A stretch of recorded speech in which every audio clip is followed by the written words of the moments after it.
welcome back for another 7 Caillou challenge, and Happy New Year. Sum a list but ignore any duplicates. Please write a function that sums a list but ignores any duplicate items in the list. Now this isn't like what I thought when I read that first sentence. Note the one example they give. You have the list 3, 4, 3, 6 and it returns 10, which is 4 and 6. So it threw all of the 3's out because duplicates exist. The way I read it was, you would throw out the extra 3 and you'd keep one of them, but they mean if something occurs repeatedly, throw all occurrences of them out. So just make sure you're clear on that before you get started. And we're gonna have a little fun. I'm gonna start out with a kind of basic building block solution, a kind of naive thing if you're not familiar with LINQ, and then we're gonna sort of we'll introduce LINQ in slowly, and then we're just gonna solve this quick from maybe 4 different angles, just so you could see how to use some various language features. So let's start with kind of the basic way. If maybe you're new to the language and you don't know LINQ and some of those things are confusing, you still, as long as you know your basic building blocks, you can solve this problem on your own. So I'm not saying this first one's going to be the best solution. I just want to show you that you can do it.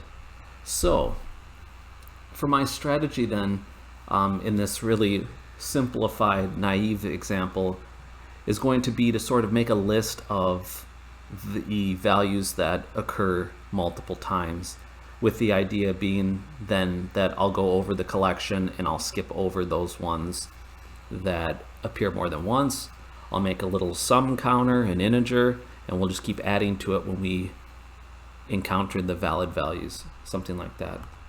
So if you want to do that, let me go ahead before I get yelled at, using system collections generic. I'm going to use lists for this, and they come from that library. So we could say list of int. I could call one encountered equals new list of int. We know we got to initialize these things. I'm going to make another one that's called invalid, and that's the one that's going to hold our duplicate values. And so we have 2 lists right now, and let's go through the collection then and populate these lists. Mainly we just need that invalid list populated. So I could say for each int n in array, we'll say if encountered contains, list has a method contains, if it already contains that value, then we're going to say we better mark this one as invalid. And then in the general case, we're always going to add every number that we encounter.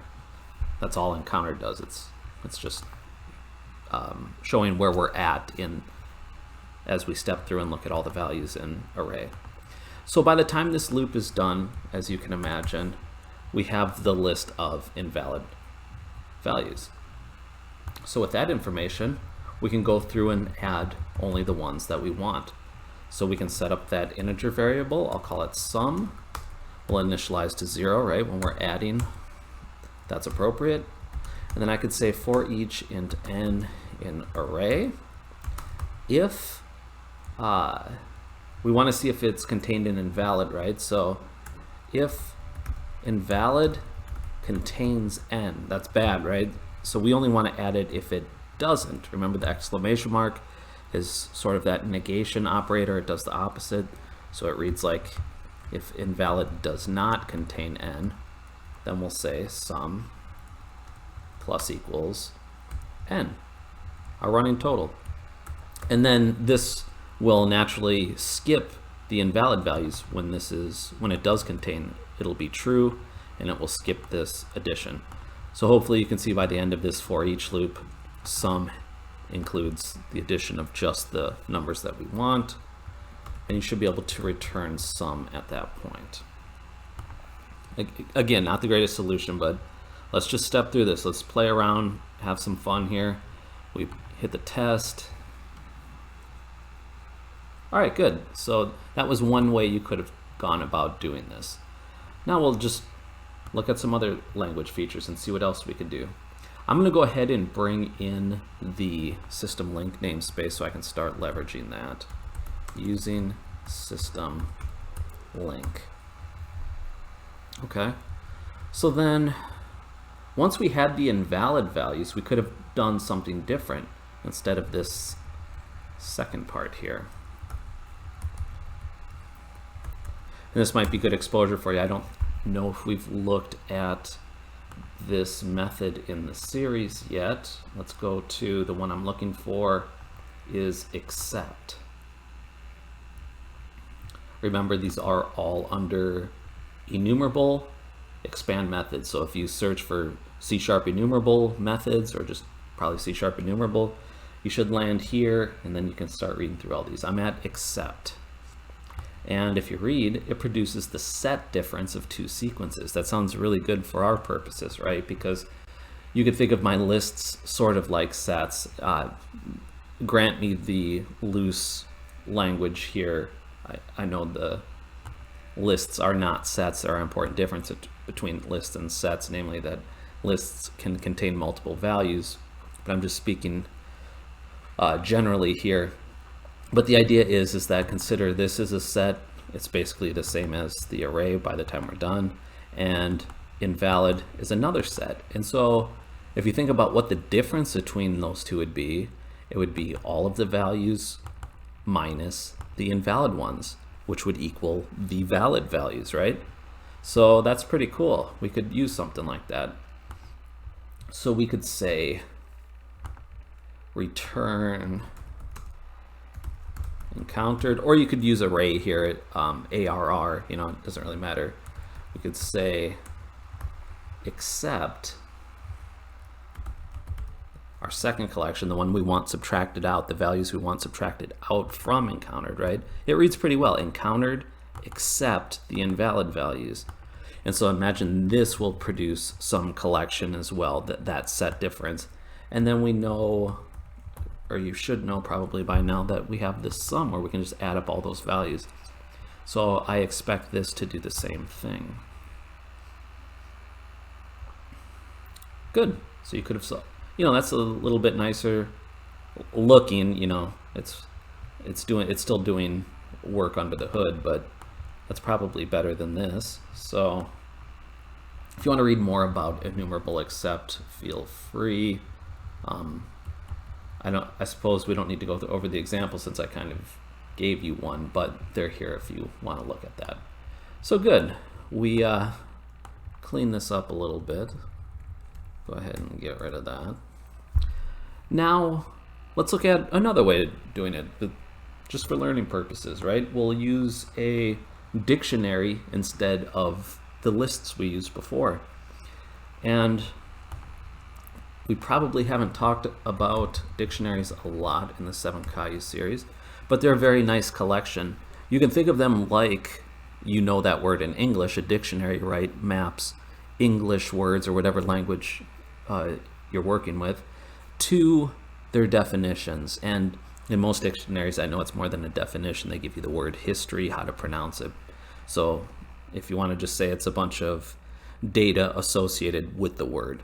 A more simple example might be a phone book, where you think of, or your contacts list in your phone, where it's a name mapped to somebody's phone number.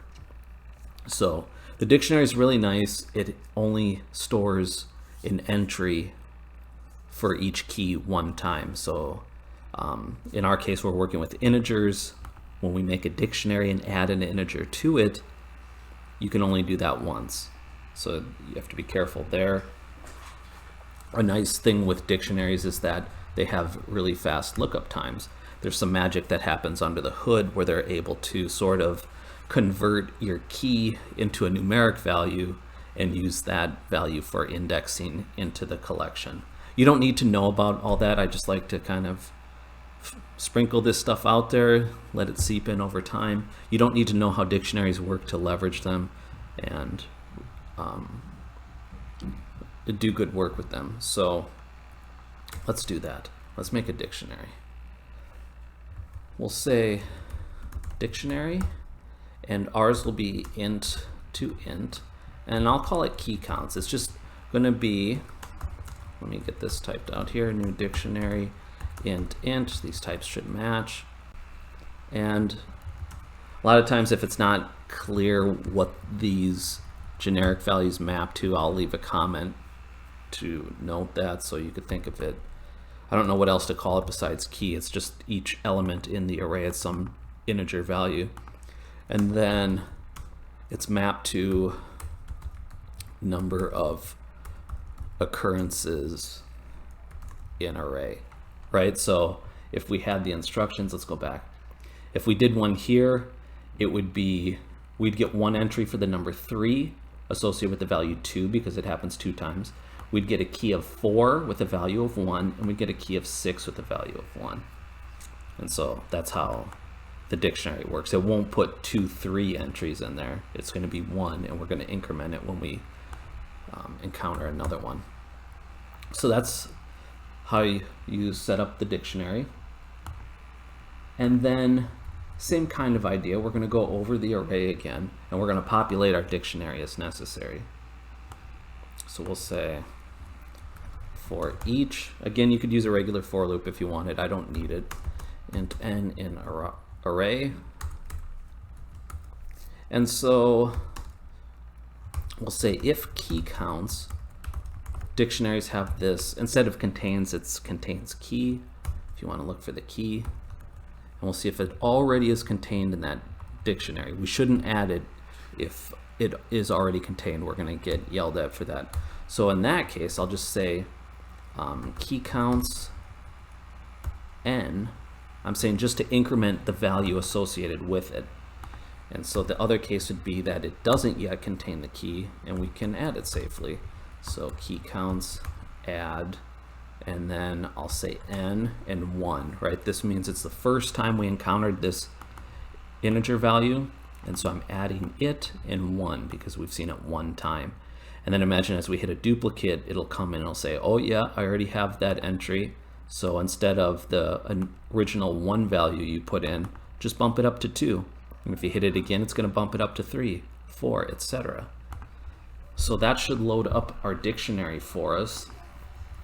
And then the idea being that when that's done, we can sort of filter the key value pairs where they only occur one time and add those up. So let's use some LINQ magic to do that. I can say return. It'll be key counts. And remember which enumerable method we use for filtering?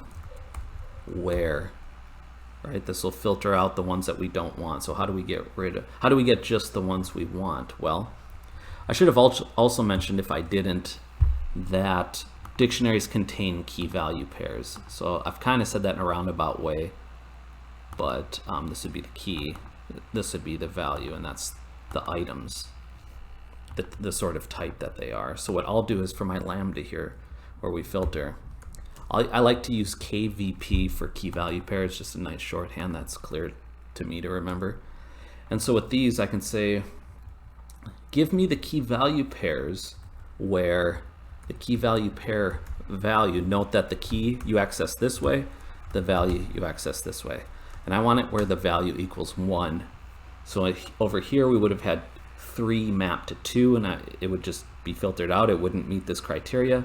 The other 2 would pass through, right? 4 would pass through and 6 would pass through. So that's good.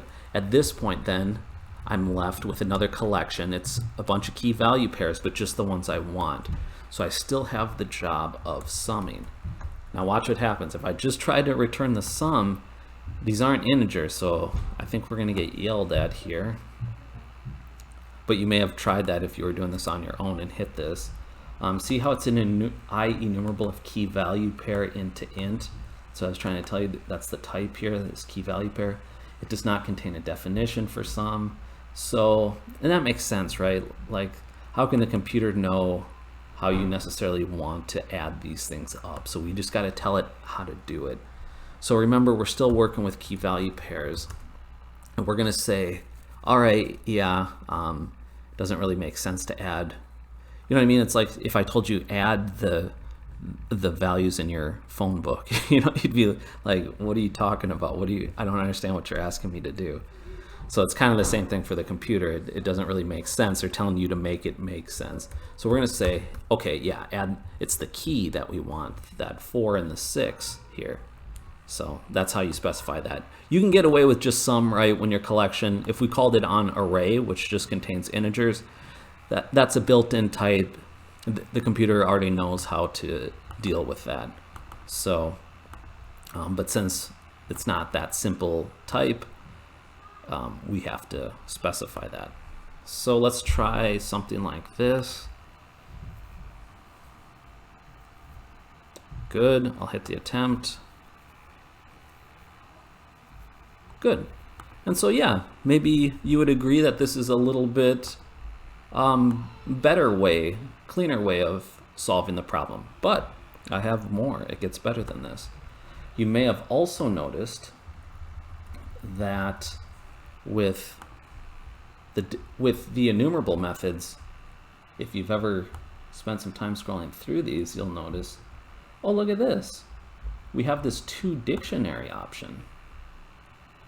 So what you can do is take an IEnumerable and sort of create a dictionary from it and get rid of some of that setup work that we did before.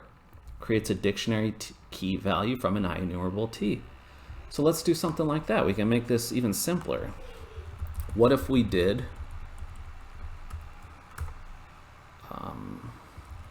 array, here, let's set up a variable for it. We'll call array toDictionary, and then the catch is we have to specify how it should be a dictionary, how to, like, what should the key be, what should the value be. Let me see if they have any good examples in here. Otherwise, we'll just do it, and you can see me do it with our example. So you've got this dictionary they set up, dictionary packages toDictionary. Looks like they only specified the key here, but we're going to do both. You can put 2 of these in. You can put the key first and then put the value second if you want to explicitly say that. So let's do something like that. We call toDictionary, and then we've got to tell it what the key is. So the key should just be the number itself, right? I'll say give 1 lambda. I'm just going to say end to end, just whatever value is in here, that's the key. You know what I mean? Each element will be a key. And then I have to say what the associated value is with each key. So for that, I could say take the array and let's count how many times the key occurs in that array. So what if I did, again, we have to set up a lambda, so my parameter I'll call n. So I can say array count. We know we have this count method. If you don't do anything, it'll just count how many elements you have, but we don't want that. We just want the ones that match this number. We want to know how many number counts there are for each of those. So I'll set up a lambda within a lambda, if you will, and where I could say num equals n, right? We want only the ones that match the key, so our counts are accurate, right? We don't want to count 3s as 6s. That's why I'm doing it that way. So with this single statement now, I kind of did what we did before, but I'm just sort of building the dictionary in place. You may have also appreciated this shorthand with the var. You could also explicitly say it's a dictionary of int to int. I'll leave it up to you. This one's, you know, pretty clear when you look at it. But then again, you know this is going to a dictionary. It's just knowing what your key and value types are, which I think are pretty clear here. So I'll stay with the var. And then at this point, you have your dictionary, so you can kind of end it the same way as we did before. In fact, I'll just copy that statement we did last time. Something like this, where key value pair, we want only the ones where the value, where it only occurred 1 time, and then sum them by their keys. So this should work the same way. And if you wanted to kind of see how this works in action, you could say for each, here I go with var again, in dictionary, you could say console write line, you could say key KVP key, val KVP value. You don't have to do this, but it might be helpful. I know sometimes when I was learning, I like to visualize stuff like that. So here's a good thing to note, where I can't get away with this. I got a little bit ahead of myself, but let's address it. An item with the same key has already been added. So in our test, it's running this test, and we can see that 1 is a duplicate. And I mentioned before when we talked about dictionary that you can only enter a key value 1 time. And so clearly it adds the first one successfully, and then it gets to the second one and says, sorry, you already have an entry by that name with that key. It already exists. So we're going to have to clean that up a little bit. So the way I can do that first then is, instead of calling toDictionary on the array, we've got this nice method here, distinct. So this will filter out all of the duplicate elements, returns distinct elements from a sequence. And so if I just inject that ahead of time, distinct, now it's only going to put each value in once and then make a dictionary from that. So this should be an improvement. Good. And just if you want to see our print statements, you can see how this works. Notice it's 2 separate problems here. It did the first 3 correspond to the first test down here, the 1, 1, 2, 3. And so you can see 1 occurred 2 times, 2 occurred once, 3 occurred once. That's exactly the information we want, right? And then the second problem is this data down here. You can see there were 2 1s, 2 2s, and 1 3, which again matches this. And I could have added another print statement, you know, saying start a new problem up here if you wanted to have a line of separation between these, or print a line of asterisks after your stuff if it's, you know, if this is all running together so you don't think it's all data from the same problem. That's 2 separate test data there. So yeah, we don't need this, but I just wanted to show you what it was actually doing. So then it goes down to this.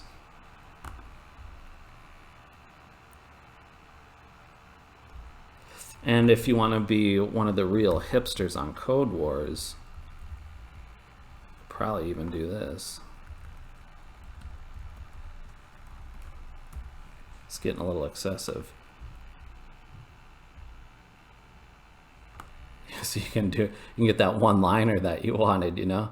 I'll probably do it in 2 lines when I submit mine. In fact, I'll go back to that. Will they let me Control Z? Yeah, okay.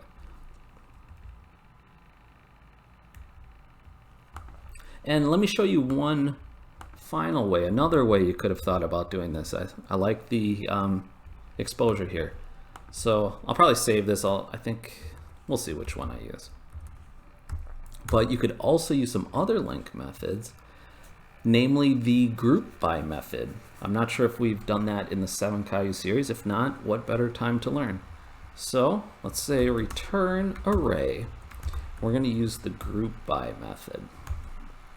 And so you can find that right here. Groups the elements of a sequence. That's a pretty generic description, isn't it? Let me see if I got a good example here. So here's one. The pets have a name and an age, right? And you notice they're grouped by, they're making a list, they're grouping by their ages and their names. So age group, let me see, there's another one that I thought was a little bit better here, a little bit simpler.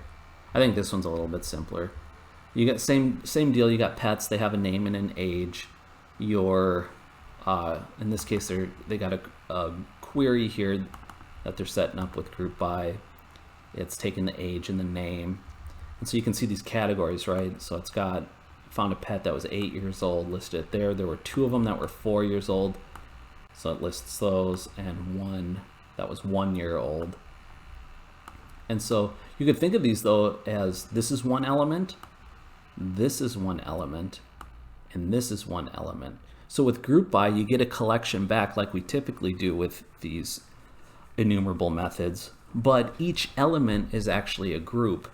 And there was a useful statement in here. Let me see if I can find it. If not, I'll just tell you. But I like the way they described it. I think it was in remarks, not these remarks. Let me go to the top.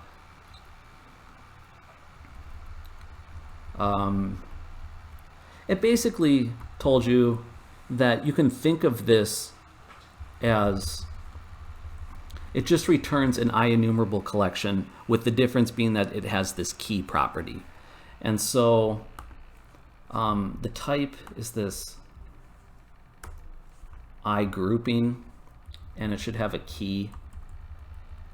But that's the main difference. If you need to get the key of each group, you can. Otherwise, you can do the same kind of things you do with IEnumerable collections. Here we go. Here was what I was looking for, remarks. An I grouping is an IEnumerable of T, which is the thing that we're dealing with all the time normally, that additionally has a key. So you can also say dot key on it if you want to know what the key is. That's kind of like the name of the group, and you get to set up what that property is. It's the data that the elements are grouped by. So we can do a group by example here. Let's try it.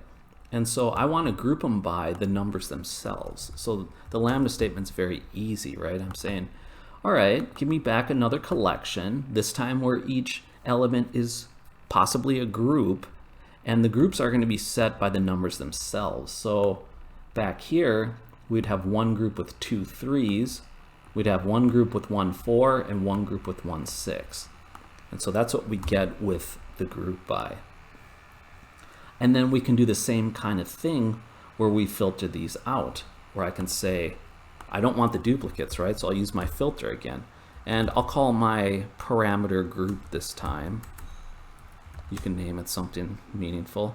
And I'll say where group count equals 1, right? I don't want any of them that occur more than once. Same kind of thing we were doing before. And so that's great. But remember, filter just possibly removes some of the groups. So we started with a collection of groups, and then we called this where, and when that is done executing, we still have a collection of groups, okay? So we need to treat the data like that. So what I'm going to do is I'm going to transform those groups into a different form. I'm going to say group, but now I want the group key, which is an integer, right? So I'm converting all those groups back to that integer value they represent. And then, so with my highlighted portion here, I get back to just a collection of single integers. And then once I have that, we know we can call sum on it. Sum can sum up integers, and integer it knows how to deal with for sum. So we don't have to tell it how to do that. So yeah, a little bit more involved, but I think the exposure is good for you. Passed all tests. And good, green. So you could probably sit here for another hour thinking of other ways of solving this problem. Maybe I'll submit mine like this, but it really doesn't matter. Yeah, I don't think I have anything else to say. I hope you found it useful to look at all the different ways to attack this. Hopefully you got more comfortable with these LINQ methods. Otherwise, you know where to find me if you have questions. Don't feel bad if you don't fully understand everything. Repeat it. Maybe come back and even watch this video again, or any video where you don't fully understand the content. I know with myself, even with just reading books, I'll read a book and maybe I really internalize 50% of it. And if I read it a second time, I'll have 75% of it memorized, or absorbed, I should say, maybe not memorized. You know what I mean? You absorb more with each pass. And so, yeah, group by. That's pretty much like we did at the end there. Some nice short solutions here. Feel free to go through those. Otherwise, thanks for watching. I'll see you in another one. Happy New Year.